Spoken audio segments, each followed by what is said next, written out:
Do you want to add a personal touch to your contacts on your iPhone? You can do this by adding photos to your contacts, so it's easier to recognize them.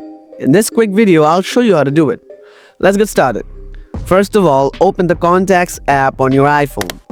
Next, find the contact you want to add the image of. Then tap on it. Now hit the Edit button from the upper right corner of the screen. After that, hit the Add Photo button. Next, tap on Photo from here and select the photo you want. Now customize the photo however you want. You can crop the image. You can also change the style by swiping right and left.